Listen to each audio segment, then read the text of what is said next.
அனைவருக்கும் வணக்கம். நான் பிரபாகர் ஜோதிடர். ஓம் சிவாய நமக. சிவசக்தி திருச்சிற்றம்பலம். இன்று பிறந்த நாள் காணும் அனைவருக்கும் வாழ்த்துக்கள். அதே போல் இன்று திருமண நாள் காணும் அனைவருக்கும் வாழ்த்துக்கள். இறைவனுடைய அருள் பரிபூர்ணமாக உங்களுக்கு கிடைக்கட்டும். மூலியமானம் எதை நீ ஆசைப்படுகிறதோ அந்த ஆசை நிறைவேற்றும் என்று எம்பெருமான் சிவபெருமானிடம் அடியன் வேண்டிக் கொள்கிறேன். இப்போ நான் என்ன சொல்ல போகிறேன்னா, இந்த டிஷ்ஷியை பற்றி தான் சொல்ல போகிறேன். இங்கே கருத்து கொண்டு பயன்பெறுங்க.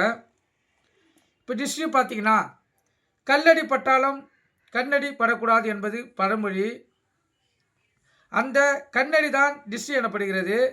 மற்றவர் நம்மை பார்க்கும் பார்வையில் ஒரு தீய தாக்கம் ஏற்பட்டு அதனால் பாதிப்பு ஏற்பட்டால் டிஷ்டி பட்டு விட்டது என்பது கருத்தில் கொள்க.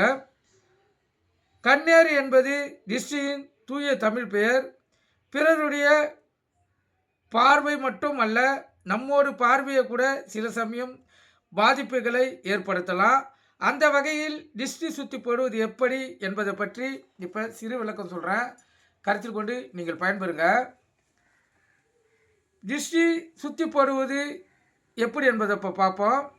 மிளகாய், உப்பு சிறிது, தெருமண் இவற்றை கையில் எடுத்துக்கொண்டு ஊர்க்கண்ணு, உறவுக்கண்ணு, நாய்க்கண்ணு, நரிக்கண்ணு, நோய்க்கண்ணு, நொல்லக்கண்ணு, கண்டக்கண்ணு, கள்ளக்கண்ணு, அந்த கண்ணு இந்த கண்ணு எல்லாம் கண்ணு பட்டு போக கடுகு போல வெடிக்கிட்டோம் என்று இடமிருந்து வளமாகவும் வளமிருந்து இடமாகவும் சுற்றி போடுவார்கள். இது ஒரு எளிமையான டிஷ்டி பரிகாரம். இது வயதானவர்கள் செய்வாங்க. கருத்தில் கொள்ளுங்க. ஆதி காலத்தில் டிஷ்டி கழிக்க அந்தி சாய் நேரம் உகந்தது. ஆனால் டிஷ்டி கழிப்பவர் டிஷ்டி பட்டவரை விட வயதில் மூத்தவராக இருக்க வேண்டும். மேலும் கிழக்கு திசையை நோக்கி நின்று கொண்டு டிஷ்டியை கழிக்க வேண்டும். அப்போ தான் டிஷ்டி கழியும். கருத்தில் கொள்ளுங்க. இப்போ கழிக்கும் வகைகள் பார்த்தீங்கன்னா, கற்பூரத்தை ஏற்றி வலதுபுறமாக 3 முறையும் இடதுபுறமாக 3 முறையும் சுற்றிவிட்டு தரையில் ஒரு தட்டு தட்டி கற்பூரத்தை வாசலில் போட்டு விடுவார்கள். இவ்வாறு போடும்போது கற்பூரம் கரைய கரைய நம் மீது விழுந்த டிஷ்டி கரைந்துவிடும். இது உண்மை. கருத்தில் கொள்ளுங்க. அதே போல் பிறக்கும் குழந்தை எல்லாம் அழகுதான், அழகோ அழகுன்னு எல்லோரும் கொஞ்சுவார்கள். அதனாலேயே டிஷ்டி ஏற்படும் அந்த குழந்தைக்கு. பரிகாரம் பார்த்தீங்கன்னா, கருப்பு பொட்டு தான் அந்த குழந்தைக்கு பரிகாரமாக அமையும். கருத்தில் கொள்ளுங்க. அதே போல் சிகப்பு மிளகாயை கையில் எடுத்துக்கொண்டு வலதுபுறமாக 3 முறையும் இடதுபுறமாக 3 முறையும் சுற்றிவிட்டு அதை நெருப்பில் போட டிஷ்டி கழியும் என்பது ஒரு நம்பிக்கை உண்டு. டிஷ்டி இருந்தால் மிளகாய் வெடிக்கும், ஆனால் நமக்கு கமராது. டிஷ்டி இல்லை என்றால் நமக்கு நெடி ஏற்பட்டு நம்மளுக்கு கமரும். கருத்தில் கொள்ளுங்க. அதே போல் கல் உப்பை சிறிது வலது கையில் எடுத்துக்கொண்டு வலதுபுறமாக 3 முறையும் இடதுபுறமாக 3 முறையும் சுற்றிவிட்டு அதை நீரில் போட்டு கரைக்க வேண்டும். அந்த உப்பு கரையும் போது நம் மீது விழுந்த டிஷ்டி கரையும் என்பது உண்மை. அதே போல் வீடு, வண்டி, வாகனம், வியாபாரம் செய்யும் இடங்களில் எலுமிச்சை பழத்தை 2ஆக வெட்டி அவற்றின் மேல் குங்குமத்தை தடவி டிஷ்டி சுற்றிவிட்டு வெளியிலேயோ அல்லது முச்சந்திலேயோ எரிந்தால் டிஷ்டி கழிந்துவிடும். அதே போல் பூசணிக்காயில் குங்குமத்தை சிறிது சில்லறைகளையும் போட்டு அதன் மீது கற்பூரம் ஏற்றி டிஷ்டி சுற்றிவிட்டு வீதியிலேயோ அல்லது வீதிக்குள் சந்திக்கும் இடத்திலேயோ முக்கூட்டிலேயோ உடைத்தால் டிஷ்டி சிதறிவிடும். ஒரு தேங்காய் மேல் கற்பூரத்தை ஏற்றி டிஷ்டி சுற்றிவிட்டு வீதியிலேயோ அல்லது வீதியின் சந்திக்கும் இடத்திலேயோ உடைத்தால் அதிலையும் டிஷ்டி சிதறிவிடும் என்பது முன்னோர்களுடைய கருத்தோ. டிஷ்டியும் கழியும்.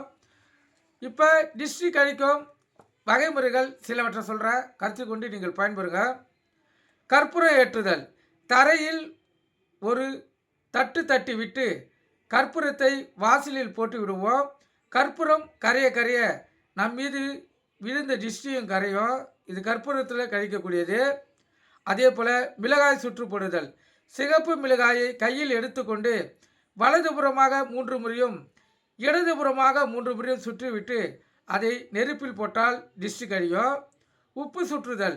கல்லுப்பை சிறிது வலது கையில் எடுத்துக்கொண்டு வலப்புறமாக 3 முறையும் இடப்புறமாக 3 முறையும் சுற்றிவிட்டு அதை நீரில் போட்டு கரைக்க அந்த உப்பு கரையும் போது நம் மீது விழுந்த திருஷ்டி கரையும். கருப்பு வளையல் பிறந்த சில நாட்களே ஆன குழந்தைகளுக்கு கருப்பு வளையலை ஆரத்தியுடன் சேர்த்து சுற்றி போடுவதால் குழந்தையின் மேல் விழும் திருஷ்டி காணாமல் போகும். மண் சிறிது மண்ணை கையில் எடுத்து திருஷ்டி சுற்றிவிட்டு அதில் எச்சிலை 3 முறை துப்ப செய்து அதை வெளியில் இருந்தாலும் திருஷ்டி போய்விடும். எலுமிச்சை குங்குமம் சில வியாபார ஸ்தலங்களிலும் வண்டி வாகனம் வீடு முதலியவற்றுக்கும் எலுமிச்சை பழத்தை 2ஆக வெட்டி அவற்றின் மேல் குங்குமத்தை தடவி திருஷ்டி சுற்றி விட்டு வெளியிலேயோ அல்லது முச்சந்திலோ இருந்தால் திருஷ்டி கழிந்துவிடும். பூசணிக்காய் உடைத்தல் பூசணிக்காயை குங்குமத்தையும் சிறிது சில்லறைகளையும் போட்டு அதன் மீது கற்பூரம் ஏற்றி திருஷ்டி சுற்றிவிட்டு வீதியிலேயோ அல்லது வீதிகள் சந்திக்க இடத்திலேயோ உடைத்தால் திருஷ்டி சிதறிவிடும். தேங்காய் உடைத்தல் ஒரு தேங்காயின் மேல் கற்பூரத்தை ஏற்றி திருஷ்டி சுற்றிவிட்டு வீதியிலேயோ அல்லது வீதியில் சந்திக்க இடத்திலே உடைத்தால் திருஷ்டி சிதறிவிடும். ஆரத்தி எடுக்கப்படும் பயன்படுத்துவது குங்குமம் கலந்த நீர், வெற்றிலை மீது எரியும் கற்பூரம் ஆகியவற்றுக்கு கண் திருஷ்டியை விரட்டும் ஆற்றல் உண்டு. அதே போல வாழ்க்கைக்கு திருஷ்டி தோஷங்களை ஈர்த்து கொள்ளும் குணமும் உண்டு. எனவேதான் அதாவது வாழை மரத்துக்கு திருஷ்டி தோஷத்தை இழுக்கக்கூடிய, அதாவது நம்ம வாழ்க்கையில் இருக்க திருஷ்டியை இழுக்கக்கூடிய சக்தி மிகவும் அதிகம். அதனால்தான் நல்ல காரியங்கள் நடக்கக்குள்ள வாழை மரத்தை வாசலில் கட்டுறாங்க. கருத்தில் கொள்ளுங்க. வாழை மரமும் வீட்டில் இருக்கிற திருஷ்டியை அது வாங்கி கொள்ளும். சாம்பிராணி புகை அமாவாசை, பௌர்ணமி, அஷ்டமி, நவமி போன்ற நாட்களிலும் ஞாயிற்றுக்கிழமை நாட்களிலும் காலை மாலை இருவேளையிலையும் கருவேலப்பட்டை பொடி, வெண்கடுகு தூள் ஆகியவற்றை கலந்து வீடு, கடை, அலுவலகத்தில் சாம்பிராணி புகை காட்ட அந்த வீட்டில் இருக்கும் திருஷ்டி, கடையில் இருக்கும் திருஷ்டி எதுவாக இருந்தாலும் திருஷ்டி கழிஞ்சிடும். கடல் நீர் வளர்ப்பிறையில் வரும் செவ்வாய், சனி, ஞாயிற்றுக்கிழமைகளில் கடல் நீரை எடுத்து வந்து அதில் மஞ்சள் பொடியை கலந்து கடை, அலுவலகம், வீடு ஆகியவற்றை தெளித்தால் சிறப்பான பலனை தெளித்த இடத்தில் பெற முடியும். அதேபோல் அந்த இடத்தில் இருக்கும் துஷ்ட சக்திகளும் விலகிடும், திருஷ்டியும் விலகிடும். அதே போல் பசு கோமியம், முடற்கற்றான், பச்சை கற்பூரம், கஸ்தூரி மஞ்சள் ஆகியவற்றை சேர்த்து அரைத்து அந்த பொடியை பசு கோமியத்தில் கலந்து வீட்டிலேயோ அல்லது அலுவலகத்திலேயோ எந்த இடமா இருந்தாலும் தெளித்தால் தீய சக்திகள், கண் திருஷ்டி நீங்கி செல்வ செழிப்பு பெறலாம் என்பது நம்மளுடைய சாஸ்திரத்துடைய கருத்து. அதே போல் அது முன்னோர்களுடைய கருத்து. பயன்படுத்தி பாருங்கள். கண்டிப்பாக உங்களுடைய திருஷ்டிகள் விலகி மகிழ்ச்சிகரமான வாழ்க்கை ஏற்படக்கூடிய வாய்ப்பு ஏற்படும். ஏன்னா திருஷ்டி என்பது ஒரு ஜாதகர் மேலே பட்டால் அவங்களுக்கு பிரச்சனைகள் கொடுக்கக்கூடியது.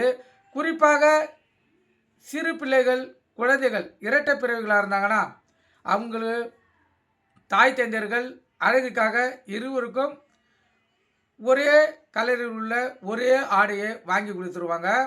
அப்படி இரட்டை குழந்தைகளை வெளியில் கூட்டும் போகக்குள்ள இரட்டை குழந்தைகள் சாதாரண மாற்றி ட்ரெஸ் போட்டிருந்தா யாருடைய கண் பார்வையும் அவங்க மேலே விழாது.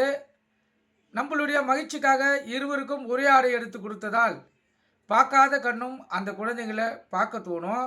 அப்பொழுது அவங்களுடைய பார்வை அந்த குழந்தைகளுக்கு திருஷ்டியாக மாறி அந்த குழந்தைங்களுக்கு உடல்வாதிகளை கொடுத்து, உடல் சோர்வை கொடுத்து, ஆரோக்கியமாக இருந்தாலும் உடல்நிலை பாதிப்படை செய்யும். கருத்தில் கொள்ளுங்க. அதுபோல் குழந்தைகளுக்கெல்லாம் கண்டிப்பாக திருஷ்டி சுற்றி தான் போட்டாகணும். அதனால் இந்த இரட்டை குழந்தை வைத்திருப்பவர்கள் இருவருக்கும் ஒரே நிற ஆடையை வாங்கி கொடுப்பதை தவிர்க்கணும். அதுதான் உங்களுக்கும் உங்கள் குழந்தைகளுக்கும் மிகவும் சிறப்பானது. ஏன்னா நீங்களே குழந்தைகள் மேல் திருஷ்டி விழ வைக்கிறதுக்கு நீங்களே ஒரு காரணம், கருத்தில் கொள்ளுங்கள். அதே போல் குடும்பத்தோடு எங்கு சென்றாலும் இப்போ பார்த்திங்கன்னா தாய் தந்தை இரு குழந்தைகள் இருக்குதுன்னு வச்சுக்கோங்க. இப்போ தொலைதூர பயணம் மேற்கொள்ள வேண்டிய வாய்ப்புகள் இருந்தால் இப்போ வீட்டிலிருந்து ஒரு 5 நிமிடம் நடந்து தான் போய் பஸ் ஏறணும், இல்லை ட்ரெயின் ஏறணும் என்றால் இரு நால்வரும் ஒன்றாக செல்லாமல் தாய்கிட்ட ஒரு குழந்தையும் தந்தைக்கிட்ட ஒரு குழந்தையும் ஒரு 10 அடி விட்டு தான் செல்லணும். அப்படி சென்றால் யாருடைய பார்வையும் அவங்க மேல், அதாவது திருஷ்டி பார்வை விழாது. 4 பேரும் ஒன்றாக செல்லக்குள்ள அவங்களுக்கு கண்டிப்பாக 100% திருஷ்டி பாதிப்பில் வந்து உடல்நல பாதிப்பு, பண கஷ்டம், மன கஷ்டம், வருத்தங்கள் அனைத்து வர ஏற்படும். அதனால் திருஷ்டி என்பது மிகவும் பொல்லாதது. அதை நீங்கள் மிக விழிப்புணர்வோடு இருந்து உங்களை நீங்கள் தற்காத்து கொடுங்க. அதே போல் ஞாயிற்றுக்கிழமையில் வீட்டுக்குள்ளே இருக்கிற திருஷ்டி வெளியே போகணுன்னா எலுமிச்சம்பழத்தை சாமி முன்னாடி வச்சு 2ஆக கட் பண்ணி அதில் குங்குமம் தடவுறீங்களோ இல்லை மஞ்சள் தடவுறீங்களோ உங்கள் வசதி எதுவாக இருந்தாலும் தடவி தலை வாசப்படிக்கு 2 சைடை வச்சுட்டு அடுத்த ஞாயிற்றுக்கிழமை அதை எடுத்துடணும். வீட்டில் திருஷ்டி இருந்துச்சுன்னா அந்த எலுமிச்சம்பழம் அந்த திருஷ்டியை வந்து வாங்கிடும். 100% நீ இதை பயன்படுத்தி பாருங்கள். இப்போ திருஷ்டி நிறையா இருந்ததுன்னா அந்த எலுமிச்சம்பழம் கருப்பாக மாறிடும். திருஷ்டி கம்மியாக இருந்துச்சுன்னா சாம்பல் கலராக மாறும். இல்லை வீட்டில் திருஷ்டியே இல்லைன்னா நீங்கள் எப்படி வைத்தீங்களோ அதே போல், அது குங்குமமாக இருந்தாலும் மஞ்சளாக இருந்தாலும் அதே போல் தான் இருக்கும். அப்போ நீங்கள் தெரிஞ்சுக்கலாம் வீட்டில் திருஷ்டிக்கு தான் இல்லையான்னு. இதை குறைஞ்சபட்சம் ஒரு 3 மாதத்துக்கு ஒரு வாட்டி வைத்து பாருங்கள். ஏன்னா 3 மாதத்துக்கு ஒரு வாட்டி யாராச்சும் வீட்டுக்கு விருந்தாடி வரக்கூடிய வாய்ப்புண்டு. அவங்க எதாச்சும் பார்த்து அதுமேல் கண்டிஷ்டி படுறதுக்கும் வாய்ப்புண்டு. அது உங்களை பார்த்தோம் கண்டிஷ்டி பண்ணலாம், இல்லை வீட்டுக்குள்ளே இருக்கிற பொருளை பார்த்தோம் கண்டிஷ்டி பண்ணலாம், எதை வேணால் பார்த்து பண்ணலாம். திருஷ்டிகள் பாதிப்படைந்தால் வீட்டு பாழடைந்து விடும். செல்வ செழிப்போடு ஆரோக்கியத்தோடு இருந்தாலும் நம்மளுடைய இல்லத்தில் பாதிப்புகள் 100% ஏற்படும். கருத்தில் கொள்ளுங்கள். இதெல்லாம் எளிய முறையில் நீங்களே வீட்டில் இருந்து திருஷ்டியை கழிச்சிடலாம். இப்படி திருஷ்டிகள் கழிக்கிறதுக்கு பல வழிகள் இருக்கிறது. இது எலுமிச்சை என்பது மிகவும் எளிய வழி. அதே போல் இன்னொரு எளிய வழி பார்த்திங்கன்னா, வீட்டில் சாமி படத்துக்கு முன்னாடி நீங்கள் பயன்படுத்தாத கப்போ, அதை சில்வர் டம்ளரோ கண்ணாடி டம்ளரோ பிளாஸ்டிக் டப்பாவோ எதுவாக இருந்தாலும் அதில் 3 ஒரிஜினல் பச்சை கற்பூரத்தை போட்டு, அதாவது கற்பூரம் போடுற நாள் பார்த்திங்கன்னா செவ்வாய்க்கிழமையில் போடணும். அடுத்த செவ்வாய்க்கிழமையில் அதை அப்புறப்படுத்திடணும்.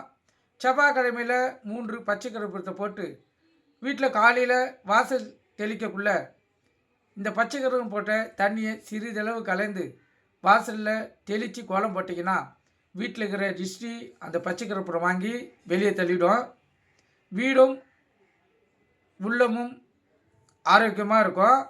நம்மளுக்கு இருக்கிற எந்த கஷ்டங்களாக இருந்தாலும் விளையக்கூடிய வாய்ப்பு ஏற்படும்.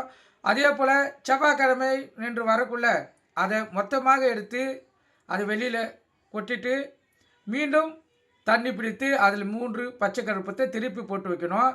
இது மிக எளிமையான வழிமுறை. ஏன்னா டெய்லியும் காலையில் கோலம் கண்டிப்பாக போடுவீங்க. அப்படி இது போல் செய்தீங்கன்னா எந்த தீய சக்தியும் வீட்டுக்குள்ளே வராது. அதே போல் வீட்டில் தீய சக்திகள் இருந்தாலும் வெளியே விலகிடும். இந்த 2 வழிமுறைகள் மிகவும் முக்கியமானது. அதாவது தன் பிள்ளை, தன் கணவர், தன் குடும்பம் சிறப்பாக வாழ வேண்டும் என்று இல்லத்து அரசிகள் நினைத்தால் இந்த 2ஐயும் மறக்காமல் செய்யுங்க. நீங்கள் செய்து பாருங்கள். செய்து பார்த்தால் பலன்கள் உங்களுக்கு கைமேல் கிடைக்கும். எவ்வளோ கஷ்டங்கள் இருந்தாலும் அந்த கஷ்டங்கள் விலகி எம்பெருமான் சிவபெருமான் அருளாலும் முப்பெருங்கடவுள் முருகப்பெருமானின் ஆசீர்வாதத்தாலும் அனைத்தையும் தீர்க்கக்கூடிய கணபதியின் ஆசீர்வாதத்தாலும் உங்களுடைய இல்லத்திலையும் உள்ளத்திலையும் மகிழ்ச்சி பொங்கி எழும். நீங்கள் கருத்தில் கொண்டு பயன்பெறுங்க. நன்றி, வணக்கம், வாழ்க வளமுடன்.